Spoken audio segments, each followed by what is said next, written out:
The $14 million betrayal is unfolding right before our eyes.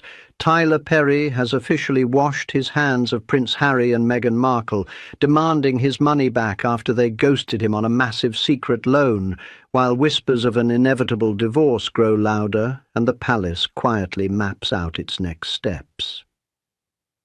Hello, everyone. Let's cut right to the heart of this mess that's exploding across the tabloids and has royal watchers glued to every new headline. You remember how it all started, don't you? Back in 2020, when Harry and Meghan made that dramatic exit from royal life and landed in the States feeling isolated and vulnerable, Tyler Perry stepped up like no one else. He wasn't just some acquaintance. This man became their guardian angel in Hollywood. He handed over the keys to his sprawling $18 million Beverly Hills mansion so they had a safe place to stay while they figured out Montecito. He dispatched his own private security team to protect them when threats were swirling. He even made his private jet available for their travels. And let's not forget, he stood as godfather to little Lilibet, cementing that bond in the most personal way. For years, he was their loudest defender in an industry that can be ruthless, shielding them from criticism and helping them navigate the shark tank of celebrity life. The family back in Britain had cut them off financially, or so the narrative went, and here was Tyler Perry, the self-made billionaire from humble roots, playing the role of savior. It painted this picture of loyalty and friendship that seemed unbreakable. Until now. Fast forward to February 11th, 2026, and the bombshell drops courtesy of Globe magazine, with Radar Online and a flurry of other outlets piling on the details. The headline screams it all. Tyler Perry is done, finished, kaput with the Sussexes because they haven't repaid a secret $14 million loan he extended them. Sources inside tell Globe that Harry and Meghan are flat out going broke, their lavish lifestyle catching up to them in the worst way. They're allegedly in so deep that they can't even muster the funds or the courtesy to pick up the phone when Perry reaches out. One insider puts it bluntly. He's saying he's finished. He's done. He's done everything in his power to help them. The problem is, they would not call him back. Imagine that. The man who gave them shelter, security, and a platform now feels like he's been reduced to nothing more than a walking ATM. Another report floating around from those same circles hints at Perry putting his Montecito property interests on the market, fueling speculation that he's severing every last tie tied to their world. Some accounts even mention a 30-day deadline he's supposedly issued, threatening legal action if it's not settled, though a Perry insider has pushed back, denying any outright dispute. But the damage to the narrative is done, and the tabloids are running with it full throttle. So where on earth did this $14 million debt even come from? That's the question everyone's asking. And piecing it together from the reports paints a clear, if unflattering, picture. When they first arrived in California, the costs piled up fast. That initial stay in Tyler's Beverly Hills place was just the start. Then came the purchase and upkeep of their Montecito mansion, a compound that screams luxury with its endless renovations, top-tier security details that run into the millions annually, and staff to maintain the grounds and privacy. Add in the private jets for quick trips, the endless PR campaigns to rebuild their image after the Oprah interview and the Netflix series, and the legal fees from all those lawsuits.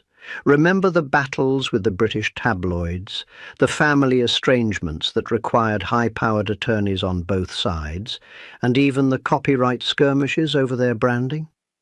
The money didn't just vanish into thin air. It went towards sustaining an image of independence that, frankly, seems to have been funded by favors and loans rather than steady income. Their big deals, the Spotify podcast that fizzled out amid accusations of being difficult to work with. The Netflix contract that's reportedly yielded far less than the $100 million headline suggested once production delays and creative clashes hit, haven't delivered the cash flow they promised. Archewell, their foundation, has been more about optics than profits, with expenses eating into whatever trickles in from speaking gigs and merch. Insiders whisper that the couple's spending habits never adjusted to reality. Private schools for Archie and Lilibet, designer wardrobes that Meghan seems to favour no matter the cost, lavish holidays, and those subtle digs at the royal family in interviews that keep the legal teams on retainer. It's like they assumed the Hollywood goodwill would last forever with Tyler Perry as the endless safety net. But loans come due, and friendship has its limits.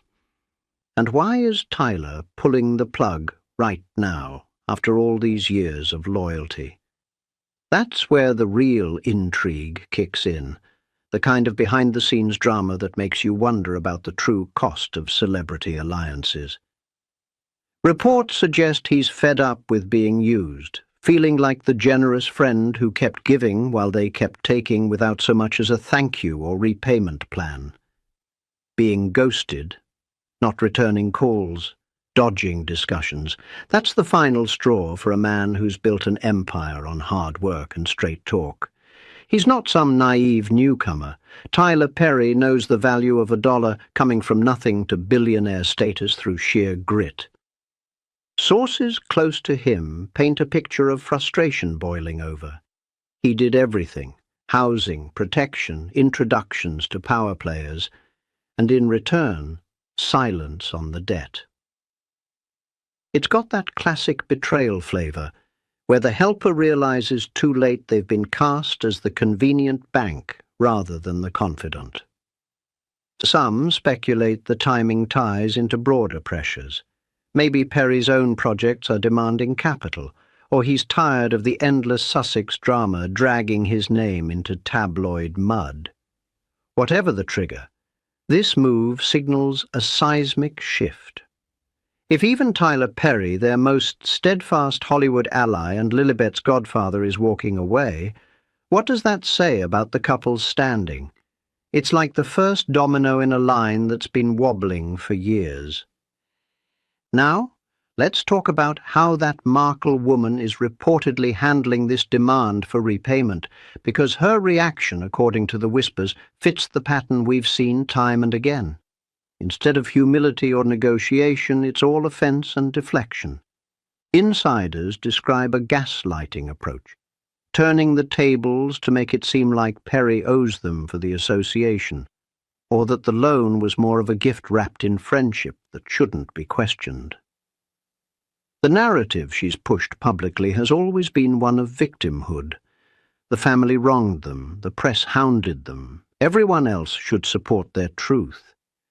So when the bill comes due, it's reframed as yet another attack on their freedom. No public acknowledgement, no olive branch, just that trademark silence or subtle shade through proxies. It's infuriating to watch, isn't it? Here they are, preaching empowerment and independence, yet relying on others to foot the bill for a lifestyle that's spiraled out of control. The society mood around her has shifted hard over the years, from sympathy to skepticism to outright eye-rolling, and this latest chapter only amplifies it. She's positioned herself as the untouchable duchess who demands loyalty but rarely reciprocates when it counts. This isn't isolated either. The signal it's sending through Hollywood is deafening. If Tyler Perry, a titan who's collaborated with everyone from Oprah to major studios, is closing the door, others are taking note. The effect is like a domino cascade. Doors that were once open for deals, endorsements, or even casual invites are slamming shut. Their reputation for being difficult, combined with mounting financial red flags, makes them toxic in an industry where relationships are currency. Producers whisper about unreliable deliverables, Brands shy away from the drama, and former supporters fade into the background. It's the ultimate wake-up call that the fairy tale of self-made royalty in California was built on borrowed time and borrowed money. Diving deeper into the financial hole, let's connect the dots on how they got here. The Montecito estate alone is a money pit. Estimates put ongoing costs at millions yearly for maintenance, staff, and that fortress-like security they insisted on after the initial move. Then there are the kids' expenses, elite education setups, playdates with Hollywood offspring, and the private travel to keep them shielded. Meghan's ventures, the lifestyle brand attempts, the podcast flops, the book deals that underperformed, haven't offset the outgoings. Harry's memoir, Spare, brought in a windfall, sure, but much of that went to legal battles, settlements, and keeping up appearances. The Netflix deal? It promised riches, but delivered scrutiny and delays, with insiders saying creative differences burned bridges fast. Add the lawsuits, suing tabloids costs a fortune even if you win, and the family feuds keep the PR machine humming at premium rates. It's a classic case of lifestyle inflation meeting reality. They lived like the millions were endless, assuming favors from friends like Tyler would bridge any gaps. But when the well runs dry, the recriminations start. And right now, with Perry's loan in the spotlight, it's exposing cracks that tabloids have hinted at for months, rumors of cash flow issues, delayed payments to vendors, even whispers of assets being quietly shopped around to cover shortfalls. The conspiracy angle that keeps bubbling up? Some outlets and commentators suggest this debt might tie into deeper schemes, perhaps portions funneled into off-the-books PR efforts to counter royal narratives, or investments in ventures that never materialized. Others point to the pattern of estrangement. Cutting ties with family meant losing potential support networks, forcing reliance on outsiders like Perry, who eventually tire of the one-way street. It's got that undercurrent of calculated isolation, where the couple positions themselves as victims to extract sympathy and resources, only for the supporters to realize the cost too late. And here's the kicker that ties it all together. This financial hammer from Tyler Perry isn't happening in a vacuum. It's amplifying every other pressure point in their world, from business flops to personal isolation. If he's demanding repayment now, after years of patience, it speaks volumes about how unsustainable their setup has become. Hollywood's elite are watching, the public is speculating, and the palace, well, we'll get to their moves soon enough. But you can bet this only accelerates the quiet planning happening behind those historic walls. This betrayal cuts deep, because it shatters the illusion they sold us, the independent power couple thriving on their own terms. Instead, it's revealing a dependency that was always there, masked by grand gestures and celebrity friendships. Tyler Perry's exit isn't just about money, it's about boundaries finally being enforced after too many broken promises. For a man who once called them family, to reach this point of "I'm done" feels like the ultimate indictment of how they've managed relationships and responsibilities. Expanding on that, think about the broader implications for their circle. Friends who once rallied around them during the royal exit are conspicuously absent lately. The pattern of people distancing themselves mirrors what's happening with Perry. Initial enthusiasm gives way to exhaustion from the drama, the demands, the lack of reciprocity. It's a slow erosion, one loan, one favor, one unpaid bill at a time, until the network crumbles. In the end, this $14 million standoff is more than a tabloid scoop. It's a mirror held up to years of choices. The spending, the silences, the reframing, it's all catching up. And Tyler Perry's decision to walk away might just be the catalyst that forces a full reckoning. The tabloids are feasting, the rumours are swirling, and one thing's clear: the era of endless goodwill is over. You know how it goes with these high-profile couples. When the money starts drying up, the cracks in the relationship start showing up everywhere. It's like that old saying, no cash, no romance. And right now, with this Tyler Perry fallout exposing just how precarious their finances are, it's no surprise the tabloids are buzzing louder than ever about Harry and Meghan heading for Splitsville. The whispers have been around for years, but by February 2026, they're turning into full-blown screams from insiders who claim the pair are basically living like strangers under the same roof in that massive Montecito spread. Picture this: Harry's off doing his thing, jetting around for polo matches or Invictus events, looking more and more like the lost prince who misses his old stomping grounds. Meanwhile, that Markle woman is hunkered down with her latest half-baked ventures, snapping at staff and obsessing over her image like it's the only thing holding her together. Sources spilling to Radar Online and Heat magazine paint a picture of constant blow-ups behind closed doors, arguments over everything from their dwindling bank account to who's really calling the shots in their so-called empire.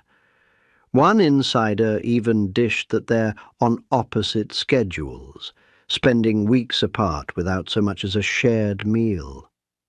It's got that classic vibe of a marriage that's lost its spark, where the fairy tale wedding photos are gathering dust while the real-life resentments pile up. And let's be real, the public's mood has turned. People are tired of her playing the eternal victim while flashing that designer wardrobe, and it's only making the isolation worse. The divorce chatter hit a fever pitch around early 2026, with reports from OK, and the list claiming the couple's deeply emotional disputes are threatening to tear them apart for good. Harry's reportedly pushing for some kind of reconciliation with his family back in the UK, feeling that pull of homesickness stronger than ever, but she's dead set against it, seeing it as a step backward from their independent life. Insiders whisper about screaming matches in Montecito, where the walls have ears, or at least the staff does, and word gets out fast. One bombshell from Radar Online even detailed a massive argument that could be the final straw, with Harry storming out and her retreating to her office for hours. It's the kind of drama that tabloids live for: separate bedrooms, separate lives, and a whole lot of separate bank accounts that aren't as flush as they used to be. And with the kids caught in the middle, Archie at school, Lilibet toddling around, the stakes couldn't be higher. Society's whispering that if they don't sort it out soon, 2026 could be the year the Sussex brand officially fractures into two. But here's where it gets even juicier. Buckingham Palace isn't just sitting back watching the show. Oh no, those courtiers are always 3 steps ahead, and reports from Inquisitor and Geo News reveal they've got a secret plan all mapped out for if or when the divorce papers hit. Lawyers for King Charles are supposedly already drafting strategies to bring Harry home, dividing up the assets without too much mess, and tackling the thorniest issue: custody of the kids. Imagine the palace quietly plotting to whisk Harry back into the fold, maybe even offering him a low-key role to ease the transition while she's left holding the bag in California. Sources say the blueprint covers everything from stripping titles to splitting the Montecito mansion proceeds, with a heavy focus on keeping Archie and Lilibet connected to their royal roots. It's the ultimate power move.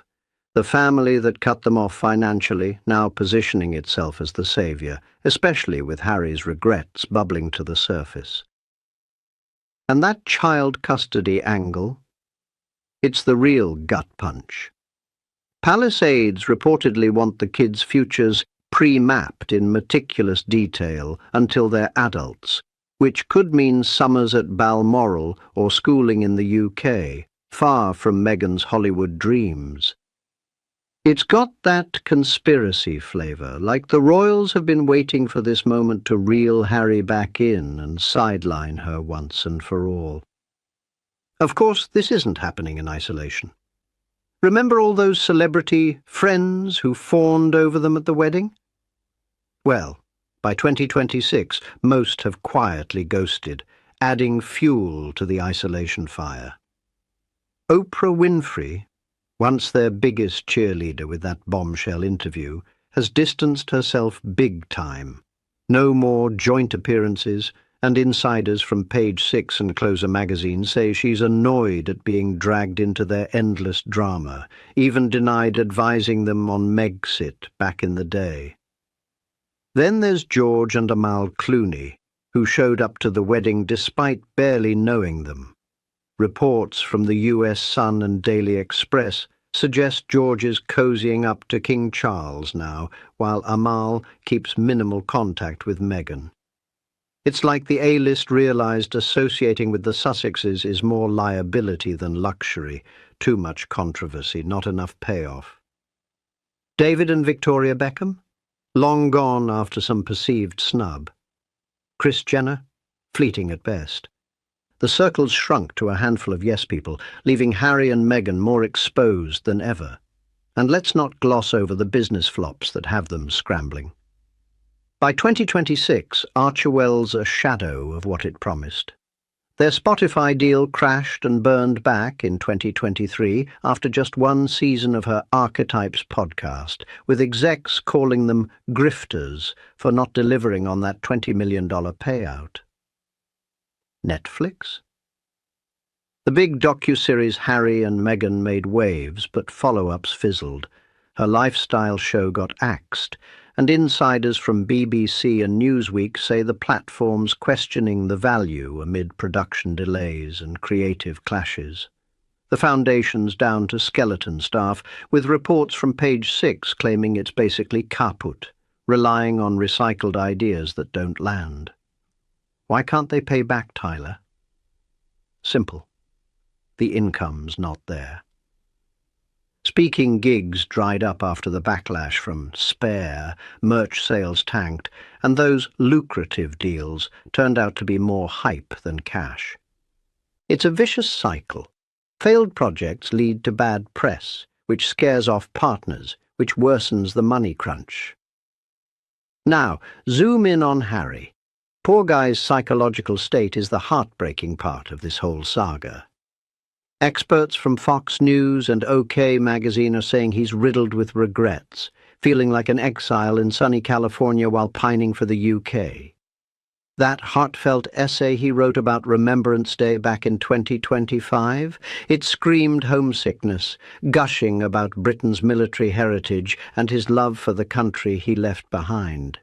Insiders claim he's lost touch with old friends, misses his military connections, and feels directionless without the structure of royal life.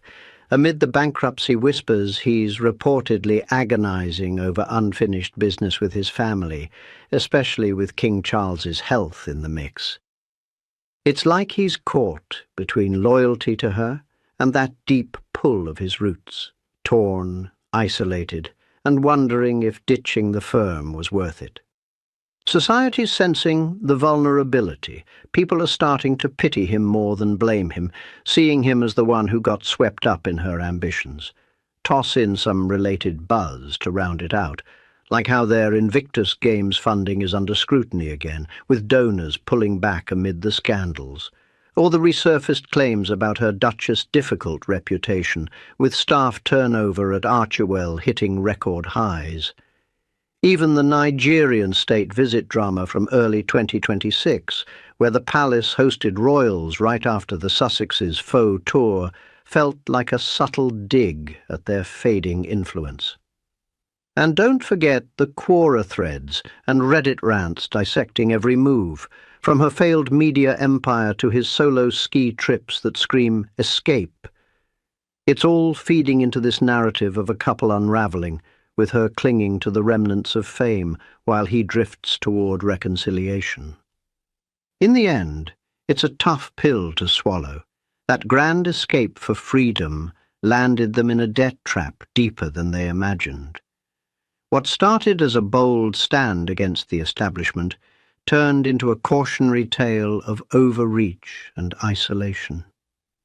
Was it all worth it, trading crowns for credit card bills? You have to wonder if they'd do it differently, knowing how it all shakes out.